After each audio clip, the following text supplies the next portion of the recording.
तब्बल 31 तास बोअरवेलमध्ये अडकलेल्या सुनील मोरेची मृत्यूशी झुंज अपयशी ठरली। सुनील मोरेची प्रकृती चिंताजनक असल्याने त्याला पुण्यातल्या ससून रुग्णालयात दाखल करण्यात येत होतं, पण हॉस्पिटलमध्ये नेण्यापूर्वीच त्याचं निधन झालं। एनडीआरएफच्या टीमनं अथक प्रयत्नांनी त्याला बाहेर काढलं, मात्र चिमुकल्या सुनीलची मृत्यूशी झुंज अखेर अपयशी ठरली। मांडवगण फराटा इथल्या जुन्या माळा इथे सुनील मोरे 4 वर्षांचा चिमुरडा खेळता खेळता बोअरवेलच्या खड्ड्यात पडला होता। जवळपास 25 फूट खोल खड्ड्यात तो अडकला होता। 1 मे 1960ला महाराष्ट्र राज्याची निर्मिती झाली। त्यावेळी राजभवनात महाराष्ट्र राज्याच्या नकाशाचे तत्कालीन पंतप्रधान पंडित नेहरू यांच्या हस्ते आणि राज्यपाल श्रीप्रकाश यांच्या उपस्थितीत अनावरण झालं। तो अनावरण सोहळा ज्या ठिकाणी पार पडला त्या ठिकाणी त्या इतिहासाची आठवण करून देणाऱ्या कोनशिलेचं उद्घाटन राज्यपाल विद्यासागर राव यांनी केलं। यावेळी मुख्यमंत्री, माजी केंद्रीय कृषी मंत्री शरद पवार, विधानसभा अध्यक्ष, विधान परिषद सभापती, काही मंत्री आणि काही मान्यवरांसह आमिर खान सपत्नीक उपस्थित होता। याच ठिकाणी तब्बल 150 फूट उंचीचा राष्ट्रध्वजही उभारण्यात आलाय। महाराष्ट्र दिनानिमित्त राज्यातील पहिल्या 5 ग्रामपंचायती डिजिटल ग्रामपंचायती झाल्याची घोषणा मुख्यमंत्री देवेंद्र फडणवीस यांनी केली। यात नागपूर जिल्ह्यातल्या मौदा तालुक्यात खंडाळा, कामाठी तालुक्यातली खसाळा आणि तरोडी, हिंगणा तालुक्यातील दाभा आणि नागपूर ग्रामीण विभागातील विहीरगाव अशा 5 ग्रामपंचायतींचा समावेश आहे। मुख्यमंत्र्यांच्या हस्ते रिमोट कंट्रोलद्वारे या ग्रामपंचायतींचं उद्घाटन करण्यात आलं।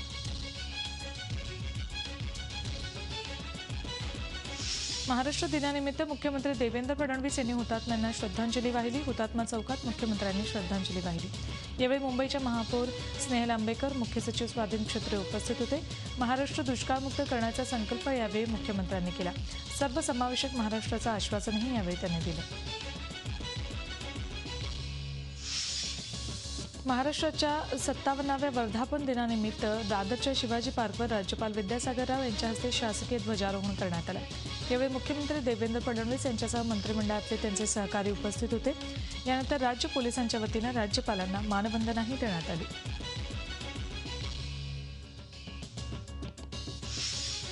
संयुक्त महाराष्ट्राच्या स्थापनेला 57 वर्ष पूर्ण होत असताना राज्य सरकार 105 हुतात्म्यांना विसरलंय की काय असा प्रश्न विचारण्याची वेळ आली आहे। कारण 105 जणांच्या हौतात्म्य स्मारक असणाऱ्या हुतात्मा स्मारकावर किंचितशी सजावट करण्यात आलेली नाही। नेमकी हीच खंत घेऊन मनसेचे अध्यक्ष राज ठाकरेंनी बोलून दाखवली। दरवर्षी स्मारक फुलांनी दरम्यान मुख्यमंत्री देवेंद्र फडणवीस यांनी राज ठाकरे यांच्या टीकेला प्रत्युत्तर दिलं। महाराष्ट्र दिनी जी व्यवस्था त्या ठिकाणी असते ती करण्यात आलेली आहे। ती म्हणजे तिथे फुलं आणि पुष्पचक्र ठेवले जातात, दुसरी कुठली व्यवस्था नसते। राज ठाकरे जी व्यवस्था सांगताय ती 21 नोव्हेंबरला हुतात्मा दिनी त्या ठिकाणी केली जाते। मला असं वाटतं की महाराष्ट्र दिनाचा उपयोग करून वाद उकरून काढायचे, चांगल्या दिवशी उगीचच टीका करायची हे काही योग्य नाही। महाराष्ट्र तोडण्याची भाषा करणाऱ्यांना धडा शिकवू असा सज्जड इशारा शिवसेना पक्षप्रमुख उद्धव ठाकरेंनी दिलाय। महाराष्ट्र दिनाच्या निमित्तानं शिवसेनेनं अंधेरीत एका विशेष कार्यक्रमाचं आयोजन केलं होतं, त्यावेळी उद्धव ठाकरे बोलत होते। महाराष्ट्र दिनाच्या निमित्तानं जे शक्तीप्रदर्शन करू पाहत आहेत त्यांनी आधी अखंड महाराष्ट्रासाठी शपथ घ्यावी याचा टोलाही उद्धव यांनी भाजपला हाणला। शिवरायांनी मित्राच्या पाठीत खंजीर खुपसला नाही अशा शब्दात शिवसेना पक्षप्रमुख उद्धव ठाकरे यांनी भाजपवर टीका केली। शिवप्रतिष्ठानच्या वतीनं सांगलीत हिंदवी स्वराज्य मानवंदना महामेळावा आयोजित करण्यात आला होता। या मेळाव्याला शिवसेना पक्षप्रमुख उद्धव ठाकरे आणि शिवप्रतिष्ठानचे प्रमुख संभाजीराव भिडे गुरुजी उपस्थित होते। यावेळी शिवसेना पक्षप्रमुख उद्धव ठाकरे आणि भिडे गुरुजी यांनी भाजपवर अप्रत्यक्ष टीका केली। केवळ छाती असून चालत नाही, दमही लागतो असा हल्लाबोल उद्धव यांनी भाजपवर केला।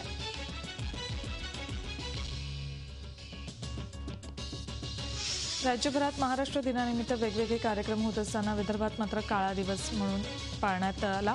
24 ठिकाणी काळा झेंडा विदर्भात फडकवण्यात आला। विदर्भाचा ध्वज फडकवल्यावर विदर्भवाद्यांचे नेते श्रीहरी अणे यांनी उद्धव ठाकरेंनी केलेल्या टीकेचे समाचार घेतला। चंद्रपूरच्या जनता महाविद्यालय परिसरात वेगळ्या विदर्भाचा झेंडा फडकवला। विकासाबाबत सतत अन्याय झालेल्या विदर्भाचा अनुशेष केवळ वेगळं राज्य निर्माण करून भरून निघू शकतो अशा भावना याप्रसंगी उपस्थितांनी व्यक्त केल्या। आणि 5 मेला दिल्लीत आंदोलनाची पुढची दिशा निश्चित करणार आहे। स्वतंत्र विदर्भ राज्याच्या मागणीसाठी महाराष्ट्र दिनी यवतमाळमध्ये विदर्भवाद्यांनी काळा दिवस पाळला. मध्यवर्ती बस स्थानकात विदर्भवादी कार्यकर्त्यांनी हातात काळे झेंडे घेऊन प्रवेश केला आणि दगडफेक करत 5 बसची तोडफोड केली आणि आंदोलनाला हिंसक वळण लागलं. बसेसच्या काचा फोडताच बस स्थानकात धावपळ झाली. दरम्यान उपस्थितांनी युवराज साळवे या आंदोलकाला ताब्यात घेतलं.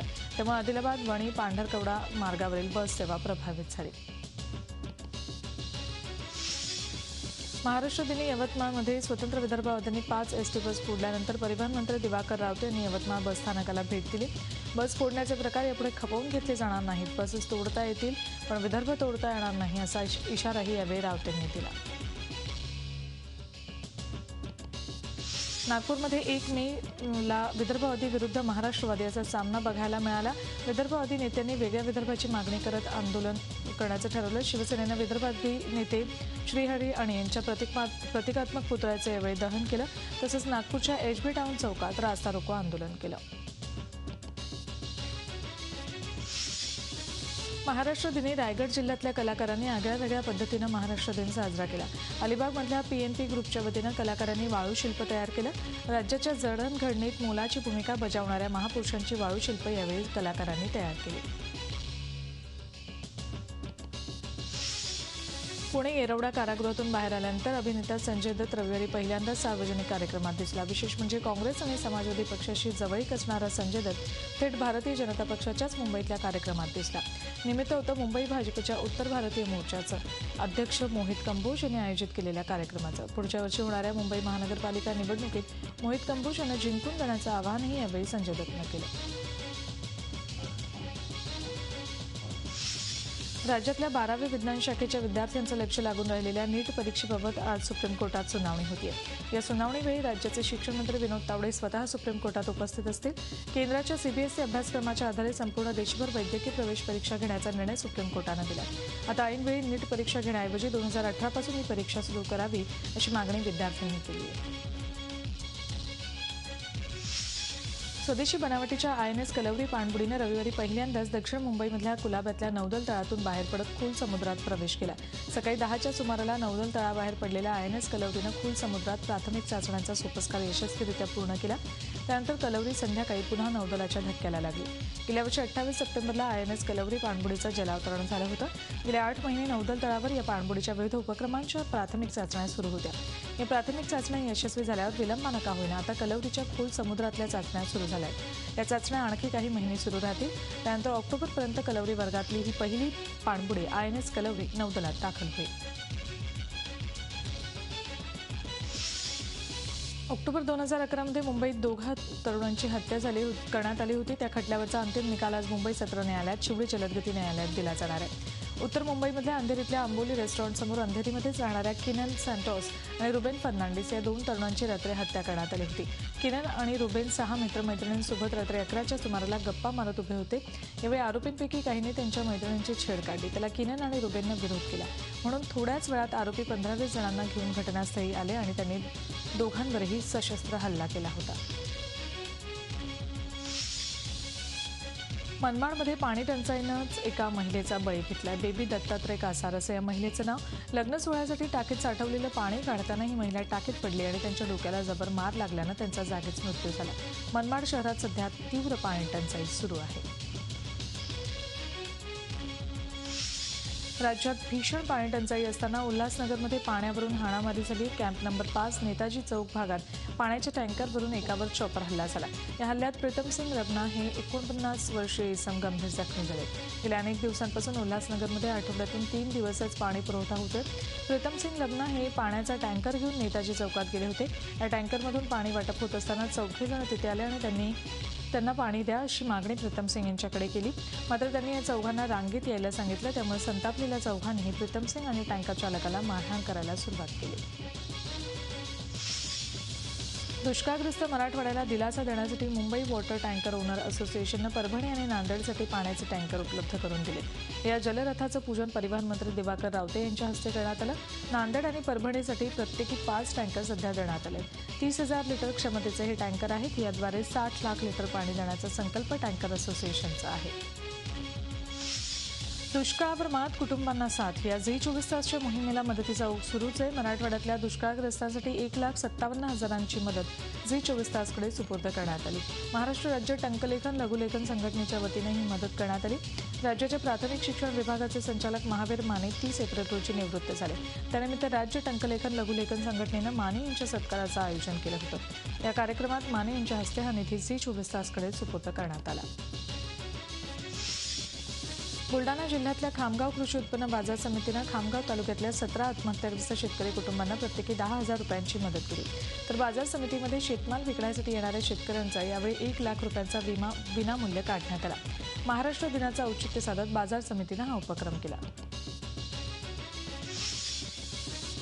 एक शिक्षक भरायचा असेल तर एक खोली बांधणं खासगी शिक्षण संस्थांकरता शिक्षण विभागानं आवश्यक केलंय. या अतिरिक्त खर्चाच्या सक्तीचा शिक्षण संस्थांनी विरोध केलाय. नवे अध्यादेश काढून शाळा आणि शिक्षकांना सरकार वेठीला धरत असल्याचा आरोप शिक्षण महामंडळानं केलाय.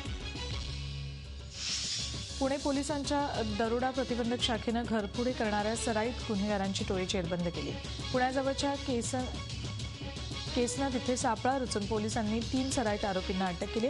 घरफोडीचे 18 गुन्हे त्यांच्याकडून उघडकीस आले, तर 9.25 लाखांचा ऐवज जप्त करण्यात आलाय. तसंच घरफोडीसाठी वापरलेले साहित्य आणि विविध कंपन्यांचे 13 मोबाईलही त्यांच्याकडून हस्तगत करण्यात आले. भाजप आमदार अनिल गोटे यांनी धुळे शहर पोलीस ठाण्यात ठिय्या आंदोलन करत पोलिसांनाच कोंडीत पकडले. धुळे शहरातल्या गल्ली क्रमांक 5 मध्ये 2 गटात पूर्व वैमनस्यातून जोरदार हाणामारी झाली. या प्रकरणी शहरात दहशत माजवणाऱ्यांविरोधात पोलिसांनी गुन्हे दाखल करून अटक करावी या मागणीसाठी आमदार गोटे यांनी आझादनगर पोलीस ठाणा गाठलं आणि तिथेच आपल्या कार्यकर्त्यांसोबत ठिय्या आंदोलन सुरू केलं. या प्रकरणी पोलीस अधीक्षकांनी कारवाईचं आश्वासन दिल्यानंतर गोटे यांनी आंदोलन मागे घेतलं. रेल्वे मंत्रालय राज्यात 50 लाख झाडं लावणार आहे. राज्यातली दुष्काळी परिस्थिती लक्षात घेता रेल्वे मंत्रालय राज्य सरकारच्या सहाय्यानं राज्यभरात 50 लाख झाडं यावर्षी लावणार आहे. रेल्वे मंत्री सुरेश प्रभू यांनी ही घोषणा केली. राजभवनवर महाराष्ट्र दिन निमित्तानं राज्यातल्या मान्यवरांचा सत्कार राज्यपाल आणि मुख्यमंत्र्यांच्या हस्ते करण्यात आला. यात सुरेश प्रभू यांचाही समावेश होता. त्यावेळी बोलताना सुरेश प्रभूंनी ही घोषणा केली आहे.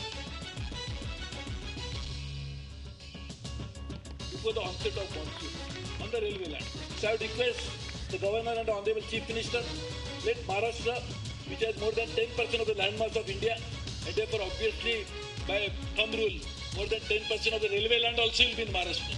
So why not we also take over this responsibility and jointly plant 50 lakh trees in Maharashtra before the onset of the monsoon. पुरस्कारांमध्ये राजकारण होत असल्याचा आरोप श्री आर्ट ऑफ लिव्हिंगचे प्रणेते श्री रविशंकर यांनी केलाय. मलाला सारख्या 16 वर्षाच्या मुलीला जर नोबेल मिळत असेल तर या पुरस्काराचं आता महत्त्व राहिलं नसल्याचं ते म्हणाले. त्यामुळे आपण केलेल्या कामांसाठी जर आपल्याला नोबेल पुरस्कार मिळणार असेल तर तो आपण नाकारू असं स्पष्ट वक्तव्य आर्ट ऑफ लिव्हिंगचे प्रणेते श्री रविशंकर यांनी केलं. नाशिक मुंबई हवाई सेवेला लागलेलं ग्रहण सुटण्याची अजूनही चिन्ह नाहीत. मुंबई विमानतळाचा कारभार सांभाळणाऱ्या जीव्हीके कंपनीने टेक ऑफ आणि लँडिंगसाठी जागा दिली नसल्यानं या सेवेचा मुहूर्त पुन्हा एकदा टळला. या सेवेसाठी 70 सीटर विमानसेवा एअर इंडियानं सुरू करण्याचा प्रस्ताव दिला होता. मात्र जीव्हीकेच्या आडमुठ्या भूमिकेमुळे 1 मेचा मुहूर्त टळलाय. ठाण्यातील खारेगाव परिसरातील पारसिक नगरमध्ये पालिकेच्या वतीनं मलनिस्तारण प्रकल्प उभारायला सुरुवात करण्यात आली आहे. मात्र या प्रकल्पासाठी पालिकेनं कोणत्याही प्रकारची परवानगी घेतलेली नाही. या ठिकाणी प्रकल्प असल्यामुळे स्थानिकांना भविष्यात असाध्य रोगांना सामोरं जावं लागणार आहे. यासाठी स्थानिक नागरिकांनी न्यायालयाचे दरवाजे ठोठावले. कुठलीही परवानगी न घेता असे प्रकल्प राबवण्यापूर्वी स्थानिकांना विश्वासात घ्यायला हवं होतं असं त्यांचं म्हणणं आहे. काँग्रेसचे विधान परिषदेतले आमदार विजय सावंत यांना रायगड जिल्ह्यातल्या माणगाव सत्र न्यायालयानं 2 वर्ष सक्तमजुरी आणि 3,80,000 रुपयांच्या दंडाची शिक्षा सुनावली. रायगड जिल्ह्यातल्या सुधागड तालुक्यामध्ये आदिवासींचं पाणी तोडणं आणि वहिवाट बंद करणं या आरोपांखाली विजय सावंत यांना ही शिक्षा सुनावण्यात आली. पुणे पोलिसांच्या दरोडा प्रतिबंधक शाखेनं घरफोडी करणाऱ्या सराईत गुन्हेगारांची टोळी जेरबंद केली आहे. घरफोडीचे 18 गुन्हे त्यांच्याकडून उघडकीस आले. तसंच घरफोडी करण्याची साधनं आणि वेगवेगळ्या कंपनीचे 13 मोबाईल जप्त करण्यात आलेत. नागपूर सुरत महामार्गावरील धुळे जिल्ह्यातील इच्छापूर गावाजवळ केमिकलनं भरलेला टँकर उलटल्यानं भीषण अपघात झाला. यात 1 जण ठार झालाय. या घटनेमुळे महामार्गावर कित्येक तास वाहतूक ठप्प होती. या टँकरमधून केमिकल गळती सुरू झाल्यानं परिसरात दुर्गंधी पसरली होती. माथेरान मिनी ट्रेनला झालेल्या अपघातात प्रवासी किरकोळ जखमी झाले. माथेरानसाठी नेरळवरून माथेरानला जाणारी मिनी ट्रेन माथेरान शहरात जात असताना या ट्रेनचा एक डबा रुळावरून घसरल्यानं हा अपघात झाला. सुदैवाने या अपघातात कुणीही गंभीर जखमी झालं नाही. प्रवाशांना सुखरूप बाहेर काढण्यात यश आलं. मरीन ड्राईव्ह परिसरात समुद्राच्या कडेला देवमाशाचा कापलेला एक भाग सापडला. समुद्राच्या लाटांमधून माशाचा हा कापलेला भाग पहाटे किनाऱ्यावर आला. माशाचा भाग कुजला असल्यानं त्याचा खूप वास येत होता. हा मासा असल्याचं लक्षात आल्यावर अधिकाऱ्यांनी वनाधिकाऱ्यांना बोलावून हा देवमासा बाहेर काढला. हा मासा मोठ्या जहाजामुळे कापला गेला असावा असा अंदाज वर्तवण्यात आला. जागतिक हास्य दिन मुंबईतल्या प्रसिद्ध नाना नानी पार्कमध्ये साजरा करण्यात आला. यावर्षी सांगीतिक हास्य दिन साजरा करण्यात आला. यावेळी खासदार अरविंद सावंतही उपस्थित होते. महाराष्ट्र दिनाचं औचित्य साधून काही लोकांनी भगव्या रंगाचे फेटेही बांधले होते. या कार्यक्रमाचे आयोजक किशोर कुवावला यांनी हसण्याचे फायदे यावेळी लोकांना सांगितले. हिंदी चित्रपटसृष्टीत दिलेल्या अमूल्य योगदानाबद्दल ज्येष्ठ अभिनेते धर्मेंद्र आणि जितेंद्र यांचा मनसे चित्रपट कर्मचारी सेनेनं गौरव केला.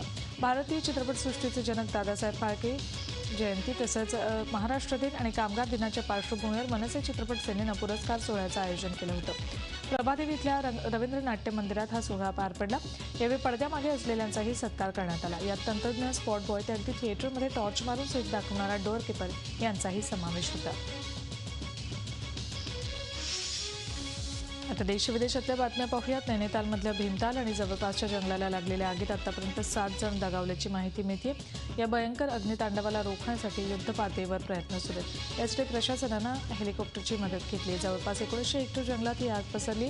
हनुमानगड इथून आग विझवण्याच्या अभियानाला सुरुवात झाली. MI-17 हेलिकॉप्टर भीमताल खोऱ्यातून पाणी घेऊन ही आग विझवण्याचा प्रयत्न करत होतं. 5000 लिटर पाणी घेऊन आग विझवण्यासाठी हे हेलिकॉप्टर रवानाही झालं.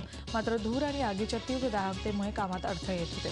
आग नियंत्रणासाठी आणखी 6000 जवान रवाना झाल्याची माहिती पर्यावरण मंत्री प्रकाश जावडेकर यांनी दिली. दिल्ली फैजाबाद एक्सप्रेसचे 7 डबे रविवारी संध्याकाळी उशिरा उत्तर प्रदेशातल्या हापूरजवळ घसरले. या अपघातात काही प्रवासी जखमी झालेत. एक्सप्रेसचे 4 AC आणि 3 स्लीपर कोच रात्री 9:05 सुमाराला हापूरजवळून पुढे निघाले. त्याचवेळी हा अपघात झाला. रेल्वेच्या अधिकाऱ्यांनी तातडीनं मदत कार्याला सुरुवात केली. अपघातस्थळी वैद्यकीय सुविधाही पोहोचवण्यात आल्या. सुदैवाने यात कुठलीही जीवितहानी झाली नाही.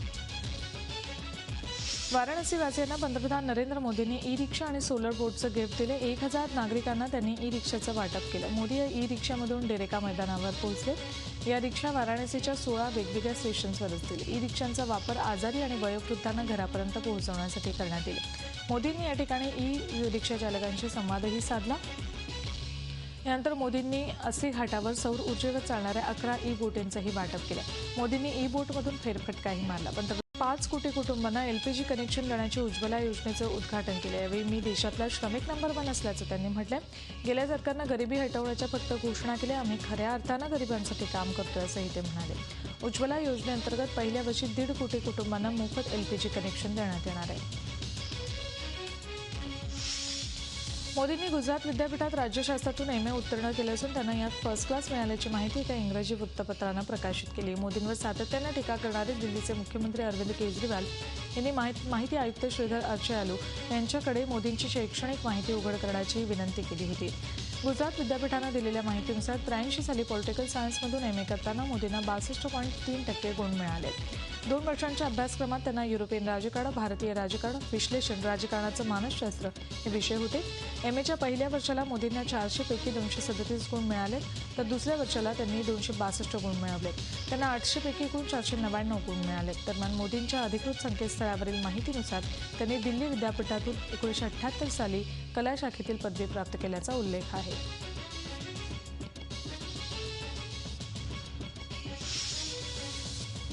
उत्तराखंडमध्ये लागलेल्या आगीप्रकरणी गृहमंत्री राजनाथ सिंह यांनी माहिती घेतली. गृहमंत्रालयाची टीम देखील ही आग प्रभावित भागाचा दौरा करणार आहे. आग विझवण्यासाठी सध्या शर्थीचे प्रयत्न करण्यात येत आहेत.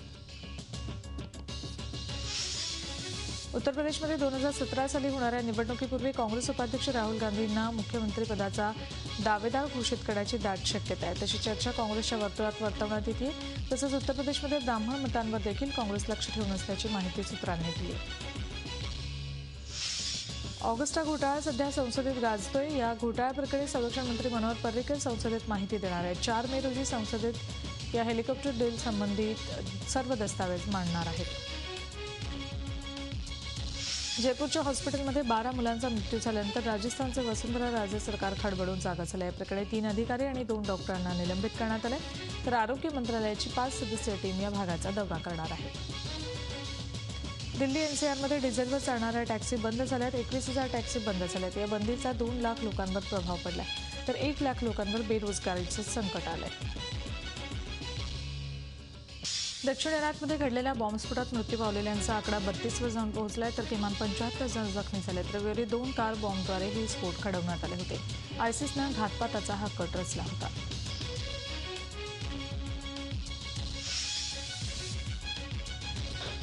येमेनमध्ये बॉम्बस्फोट झाला, त्यात 4 येमेनी सैनिक मृत्यू पावलेत. येमेनमधल्या आदेनचे सुरक्षा प्रमुख यांना ठार मारण्यासाठी हा बॉम्बस्फोट घडवण्यात आला. यासाठी एका कारमध्ये बॉम्ब ठेवण्यात आला होता.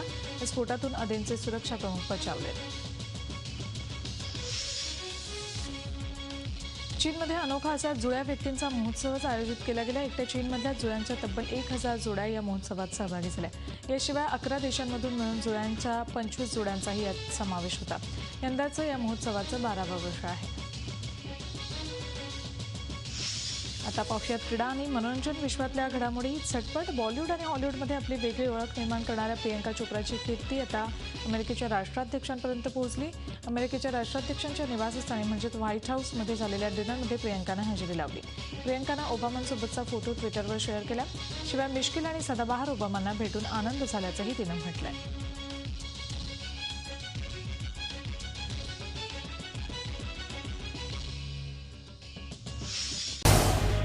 झी 24 तास रहा एक पाऊल पुढे.